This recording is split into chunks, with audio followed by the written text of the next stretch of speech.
July 4th gives us an opportunity to meditate upon the gifts of freedom and independence. Because at the end of the day, as Americans, we all want true happiness. Now, the world's idea of freedom is actually closer to anarchy than anything else. It says that I'm free from all external influences. It's kind of this radical independence. I can do whatever I want to do. While the biblical understanding of freedom is that I am free to choose what God has in mind for me. You see, the real definition of freedom is not that we are free from something, but we're free for something. That ultimately we believe that God's path leads to true happiness.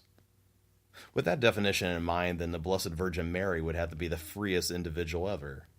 Because when God, the Creator, proposed to the creature to bring his divine life within her womb, she simply said, "May it be done to me according to your word."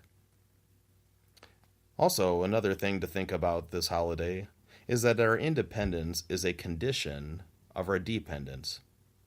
Look at our Declaration of Independence. It says as much. First of all, it says that all men are created equal, that we're endowed with a right to life, liberty, and the pursuit of happiness. But the previous sentence states that our rights are dependent on the fact that our Creator gave them to us. You see, when we are dependent upon God, it makes us independent from the state. But when we lose our dependence upon God, then it is the state that takes the place of God. And that can only result in one thing. Think communism. And that's not really a path to true happiness nor freedom. We have a greater dignity than that.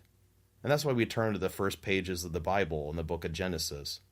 It says that we're made in the image and likeness of God. And God is certainly free and happy. He's given us this great dignity because we are the pinnacle of creation. You see, that's why there's 7 days of creation, not 7 24-hour periods. It has more to do with the understanding that 7 is the way that we swear a covenant to someone. We might say in the old days, I seven myself to create a covenant with someone. You see, on the 6th day, God created humanity. If he simply stopped there, we'd have no more dignity than a tree or an animal. But rather, on the 7th day, on the Sabbath, God invites us to rest, to dine, or to commune with him. And that makes us family. It makes us like God.